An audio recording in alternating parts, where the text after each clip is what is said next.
Adani ports, ये भी जबरदस्त उछला है। पिछले एक ही दिन में कहां से कहां तक आ गया, आज की बात नहीं है, एक दिन पहले की बात है। ये 880 से लेकर के ये सीधे 1000 पे पहुंच गया। ये सिर्फ एक दिन की कैंडल है। आज हालांकि इसमें भी प्रॉफिट बुकिंग हुई है। अदानी पोर्ट्स, ये वो नाम है जिसके लिए तमाम लोग कहते हैं, आप भी कहते रहे कि हाँ, दम तो है कंपनी में, बिजनेस बहुत बढ़िया है, सब कुछ ठीक है, और वैल्यूएशन भी इस ग्रुप के जो बाकी नाम हैं उनके मुकाबले आसमान छूता हुआ नहीं है। ये सारे कंफर्ट्स रहने के बाद अब इसमें क्या आज की तारीख में स्थिति बन रही है? देखिए, पहले तो ये सबसे अच्छी बात क्या है, आप जैसे आपने बोला ना, तो इसको आप नाम अदानी है निकाल दीजिए, बिज़नेस समझिए। तो ये जो बिज़नेस है पोर्ट्स का, ये मोस्टली आप इसको रिलेट कर सकते हैं लॉजिस्टिक्स से। तो अगर उसको आप रिलेट करना चाहते हैं तो ये एक बहुत बड़ा फ़ोकस एरिया है from infrastructure stand point government of India के लिए भी।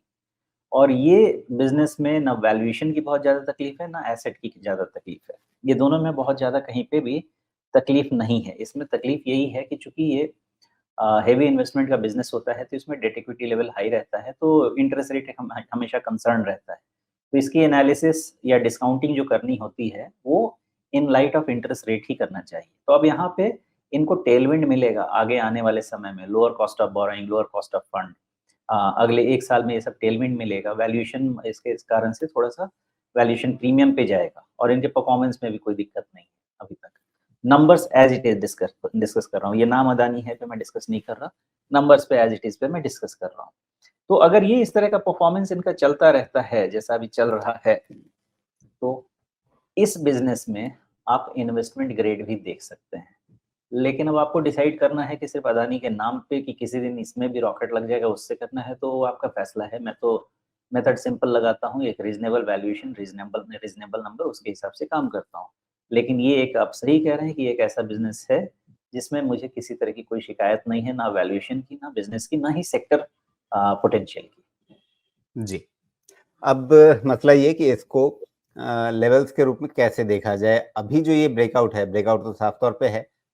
इसने ऑल टाइम हाई भी पार कर लिया है और नए रिकॉर्ड लेवल्स पे है। मतलब हिंडनबर्ग अब इसके लिए अतीत हो चुका है। तो अब यहाँ से आगे क्या दिख रहा है आपको इसमें, और कैसे मैनेज करना है ट्रेड या इन्वेस्टमेंट को?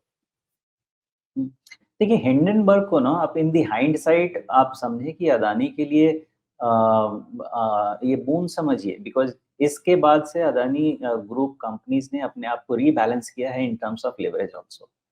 तो ये एक बहुत अच्छा काम करके गए हैं हिंडनबर्ग अदानी के लिए, बिकॉज़ जिस बिज़नेस में रिस्क हो सकता था बहुत बड़ा, डेट स्पाइरल का, अब वो बिज़नेस बहुत धीरे-धीरे हो सकता है नॉर्मल होके चले। ये लर्निंग तो ज़रूर ग्रुप ने लिया होगा, अंदाज़ा ऐसा है मेरा। आह, अब इसमें खरीदारी का तरीका तो यही है कि एक दिन में इतना परसेंट भागने के बाद हमारे पास चेज़ करने वाला सिस्टम नहीं है और ना होना चाहिए। इसमें भी डिप्स अगर मिलते जाते हैं आपको तो जहाँ से मोमेंटम बना है व्हिच इज़ द गैप, वो गैप है आपके पास 858 का, राउंड करके याद रखना चाहें तो 850 का। बाय डिप्स का कैंडिडेट अभी इसमें करेक्शन विज़िबल नहीं है, जैसा अच्छा रमेश, जब भी वो आप दूसरा गैप को वाला था। देखते हैं तो आप गैप के अपर एंड को देखते हैं कि भई मोमेंटम वहाँ से शुरू है, या असल में वो मोमेंटम तो गैप जहाँ गैप का जो निचला हिस्सा है वहीं से शुरू हो गया? नहीं, मोमेंटम देखिए, हमने किसी को धक्का देके भगा दिया ऊपर में, तो जहाँ से धक्का दिया था, जहाँ से उसने एक्चुअली उड़ान शुरू करी थी, वो उसका सपोर्ट बन जाना चाहिए था। क्योंकि अगर जहाँ से उड़ान शुरू करी थी उसके नीचे आया, इसका मतलब ये है कि हमने वहाँ से सपोर्ट हटा दिया है, अब नीचे लेके चले गए हैं। तो गैप जहाँ से बन जाता है, गैप भरने का मतलब ये है कि अब हमारा इरादा मोमेंटम का नहीं है, ये थ्योरी कहती है। तो जब तक गैप है, मोमेंटम है, गैप खत्म मतलब नॉर्मल लग जाएगा। जी। हाँ, तो अब लेवल्स इसके। हाँ, लेवल से ही 850 के नीचे अगर क्लोज़ नहीं है इसका, ये मोमेंटम बना रहेगा, बाय डिप्स का कैंडिडेट रहेगा, हो सकता है कि ये 950 के आस-पास ही सपोर्ट ले ले और उसके नीचे 800 रुपीज़ का रिस्क रहेगा आपके पास। ये डेटा जैसे-जैसे बनते जाएँगे, क्योंकि इतना लंबा एक दिन में कैंडल बना चुका है कि अब जितना इसका कंसोलिडेशन होगा, उसके हिसाब से इसका नया सपोर्ट बनेगा। क्लोज़र टू 950 मेरा अंदाज़ा है कि सपोर्ट उठ के आ जाएगा। आज के तारीख में वो सपोर्ट है 91 920 पे। धीरे-धीरे मुझे लगता है 950 पे वो सपोर्ट आ जाना चाहिए। जी। पिछला क्लोजिंग हाई भी 970-75 के आसपास था। तो पिछले क्लोजिंग हाई जो पिछला रिकॉर्ड हाई था, क्या वहीं पे सपोर्ट नहीं मिल जाएगा या उसको ₹25 नीचे रखना ज़रूरी लगता है? ये स्ट्रक्चर उतना साफ नहीं है ना पिछला हाई वाला। वहाँ पे कहीं पे भी बेस फॉर्मेशन नहीं है आपके पास पिछला जी। हाई का। हुँ, हुँ। तो थोड़ा डिप नीचे हो सकता है।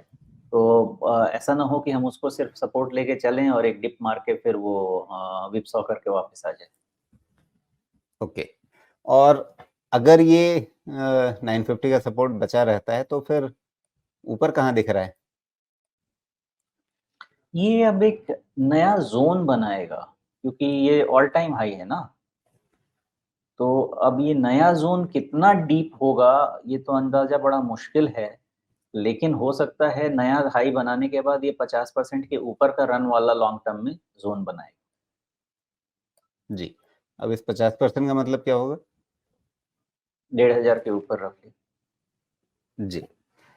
तो ये हो गई अदानी पोर्ट्स की बात।